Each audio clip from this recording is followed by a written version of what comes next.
All right, welcome back everybody. We're going to start here with number 7, and what we want to do is find the domain of number 7. Then we also want to find the zeros, or the x-intercepts of number 7. Whenever we're trying to find the zeros, we want to write our answer as a coordinate. And remember, x-intercepts are on the x-axis, so y is always 0. And the domain represents everything that we want to be true about the function. So if I looked at 7, I notice it's an x-squared function, and it's facing upwards. So I know this is going to be a parabola, which means I know that the domain exists all the way to the left and all the way to the right. So every x value exists, so the domain is just negative to positive infinity. How lovely. The zeros, or the x-intercepts, to find those, so this helps me find the domain here by looking at a picture. To find the zeros, I'm going to say that f of x, or y, is really 0 equals x squared minus x minus 72. Because it is quadratic, I'm going to try to see if I can factor this first. Two numbers that multiply to be negative 72 and combine to be negative 1 would be negative 9 and positive 8, which means if I set those both equal to 0, I would get these two answers, which means my zeros would be 9, 0 written as a coordinate and negative 8, 0 as well. Number 8, if I would like to find the domain of this square root function, I need to think about first what is not possible. Underneath the square root, I know that the answers cannot be negative, which means that I know that 8x minus 3 has to be bigger than or equal to 0, because a 0 can be underneath the square root. The square root of 0 is 0, but I know it can't be negative. So if I solve this mini little inequality, I would get that 8x is greater than or equal to 3. Divide by 8, and I would get x is greater than or equal to 3/8. If I want to write that in interval notation, though, that means that 3/8 is my smallest value, and I'm going larger than it. 3/8 is included, so it would be bracket 3/8, and if I'm going greater than that, we would be going towards positive infinity. If I want to find my zeros or my x-intercepts, I know that the y value is 0. So I have 0 equals the square root of 8x minus 3, and my goal is to get the x alone. So I would square both sides. These lovely functions would cancel out. I would get 0 equals 8x minus 3. I would add 3 to both sides. 8x equals 3. And so I would get the same answer of 3/8, but that means it would look like this as a point, 3/8, 0. Lastly, number 9 is a rational function or a fractional. And so again, if we want to find the domain, we need to think about what is not possible. I know that this denominator cannot equal 0 because I can never divide by 0 in math. So if x plus 6 cannot equal 0, that means that x cannot equal negative 6. And if it can't equal negative 6, its domain is everything that it can equal, which is everything else. So I'll go from negative infinity to negative 6, not included because it cannot equal 6, union negative 6 all the way up to infinity. To find my zeros, I'm going to plug 0 in for y. So 0 be equal to 3x plus 11 over x plus 6. Now this can be confusing for solving, so I hope what I'm about to say will help you. Think of this as a possible cross multiplication problem. I would write this as 0 over 1, and then if I cross multiply, I would technically get this. 0 times x plus 6 equals 1 times 3x plus 11. 0 times anything is 0. So you get 0 equals 3x plus 11. If you solved this, you would get that x equals negative 11/3, which means that my single 0 would be negative 11/3, 0. Classify the function as even, odd, or neither. And if we would like to do that, we want to think about what x is doing from the positive direction and from the negative direction. So you might remember from the notes that we want to compare what happens to the function when we plug a negative in. So if I plug negative x to the fourth plus 3 negative x squared, this would be, so negative times itself 4 times ends up becoming a positive, and a negative multiplied by itself twice also is a positive. Now this is a good time to point out how does this function relate to the original function when I plugged in the positive x? Notice, when I plugged in the positive x, this was my function. When I plugged in the negative x, I got the same signs on the way out, which means that the y values did not change. So think of a parabola. No matter which direction my x is going, my y's ended up being the same positive value. So this would be an even function, and the way that I know that, other than a graph, is that if no signs change, or if the original function looks originally like, or looks exactly like the original, then it's an even function. However, if I have a function like this one, and I plug in the opposite direction of x, if I do negative x cubed minus 7 times negative x, this function becomes, a negative times itself 3 times becomes negative, and then this negative times this negative becomes a positive. So if we compare this function to the original function, notice that the x cubed changed signs and the negative 7x changed signs. So if both signs change, that means that your function is centered around the origin instead, and so this function ends up being odd. And another reason other than graphically to think about that is all the signs change. The answer would be neither if we had another number added on the end, or if every single term did not necessarily change. Like, here's an example. This would be an example of a function that would be neither. If you had like f of x equaling x cubed plus x squared. If you plugged in a negative x cubed and a negative x squared, this one would change sign, but this one would not, so that would be neither.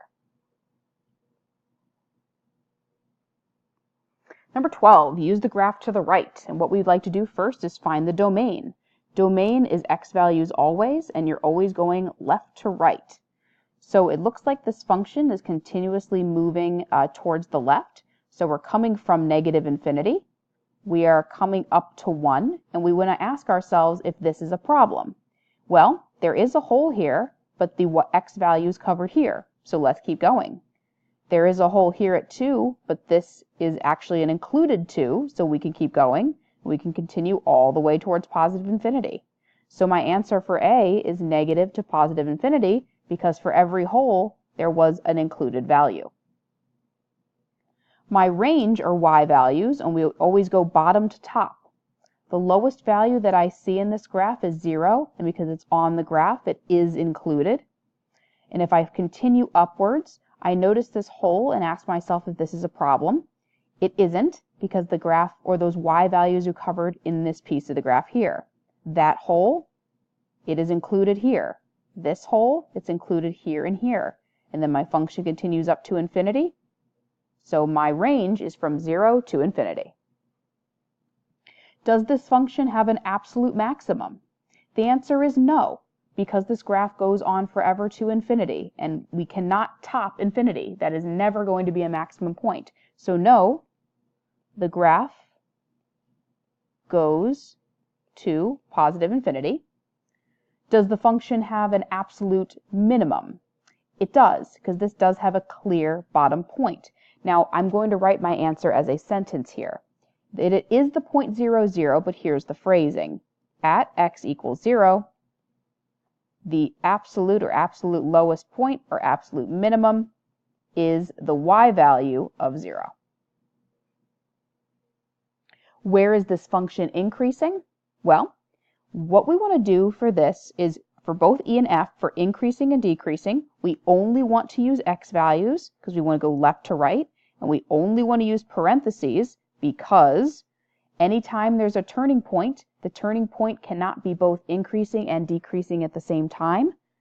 As I said in class, if I'm standing on a hill and I am standing at the top of the hill at this point, I cannot be rising and falling at the same time. So there has to be parentheses only in increasing and decreasing intervals because they cannot be included here. So if I'm thinking x values, let's look at this graph as a whole, and let me erase what I've done so far so it doesn't get in the way. If you're looking left to right, it looks to me that the function is increasing here from left to right, and here from left to right. So my intervals in terms of x's would be from 0 to 1, both not included, union from 2 all the way to infinity. Where is this function decreasing? Let me switch colors. If you're thinking left to right, I understand that this arrow is pointing upward, but if you're thinking this direction, the graph is falling here. So the graph is decreasing, coming from negative infinity, and then stopping at 0. So my decreasing interval would be from negative infinity to 0, not included, because increasing and decreasing, the endpoints are never included. All right, last example for me, number 13. We want to use this notation anytime we're talking about absolute maxes or mins or relative maxes or mins. So part A asks, what is the absolute maximum of the function or the highest possible point? Well, here is the highest point, but remember that a maximum is really a y value, so we want to write it as a sentence. At the x value of 2, the absolute maximum is this y value of 2.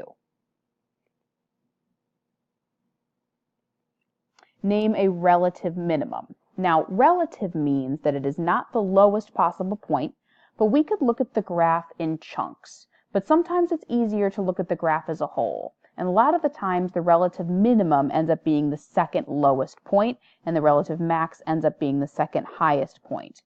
So both of these look like absolute minimums to me. So my eye goes to this point for the relative minimum of my function, and that is at the point 0, negative 1. And so at x equals the value of 0, the relative minimum is negative 1. Now let's say for a second that this piece of the graph did not exist, and you were only looking at this piece of the graph. What relative minimum really means is that if you only looked at this part of the graph, you could argue that that's an absolute minimum and that's a relative minimum. Or if you only looked at this piece of the graph, you could say that this is the relative minimum and this is the absolute minimum.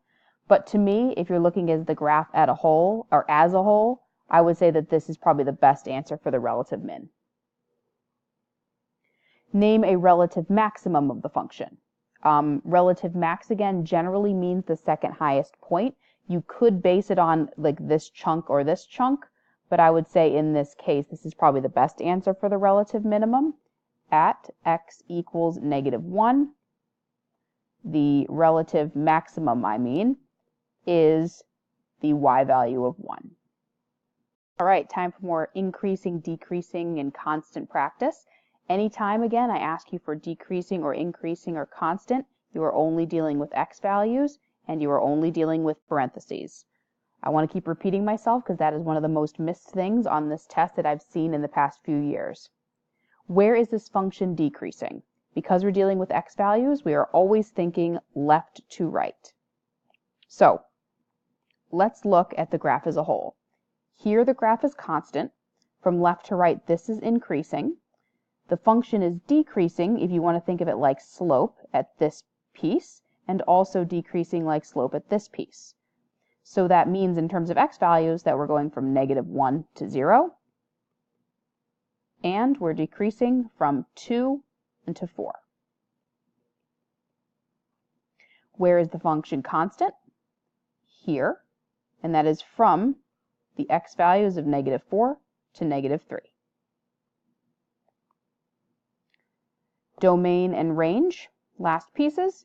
The domain represents every x value that is possible from left to right, and we're dealing with x's. The farthest x value is negative 4, and to the left and to the right, the farthest is positive 4. Both are included in the graph. So domain and range, you are more than welcome to use brackets. So this would be negative 4 to positive 4. And the range, y values, again, bottom to top. The lowest y value that I see is down here at negative 2, and the uppermost y value is at positive 2, both included on the graph.